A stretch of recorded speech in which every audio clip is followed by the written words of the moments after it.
اگر بیوی شوہر کی مالی پریشانیوں کے باوجود اپنی فضول خرچیاں ختم نہیں کرے اور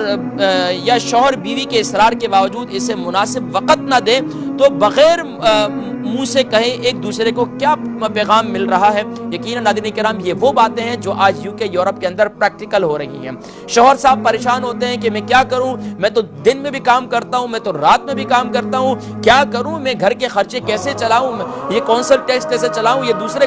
ٹیکس کیسے دوں، میں گھر کا خرچہ کیسے دوں، بجلی کا بل کیسے دوں۔ اب شوہر صاحب کیا رات دن کام کر رہے ہیں، اس کے ساتھ ساتھ بیگم صاحبہ کی فضول خرچیاں بھی ہیں۔ ماشاءاللہ آج کل تو باکسنگ ڈے چل رہا ہے، بیگم صاحبہ آن لائن کافی چیزیں دیکھ رہی ہیں، سستی لگی ہوئی ہیں، خود جا رہی ہیں مارکیٹ میں بہت زیادہ۔ بھائی شوہر صاحب کہتے ہیں کہ بھائی جو ہے گزارا کر لو، 2 سوٹ ہیں اس پہ ہی گزارا کر لو، بچوں کے گزارا ہو رہا ہے، کپڑے تو پہن رہے ہیں، بچے ننگے تو نہیں ہیں۔ لیکن بیگم صاحبہ ہیں کہ فضول خرچیاں نہیں چھوڑتی۔ یا اسی طرح شوہر صاحب ہیں،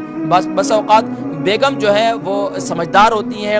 بچت والی ہوتی ہیں، گھر کا نظام چلانے میں، اور کفایت شعاری ہوتی ہے ان کے اندر، اور بس اوقات شوہر کے اندر جو ہے کفایت شعاری نہیں ہوتی اور وہ جو ہے فضول خرچ ہوتا ہے بہت زیادہ، لیکن بیگم جو ہے کفایت شعار ہوتی ہے۔ تو ناظرین کرام یہ دونوں طرف سے یہ معاملہ ہے کہ اس لیے یہ ایک اہم پہلو ہے جس سے بہت سے ایسے مواقع ہوتے ہیں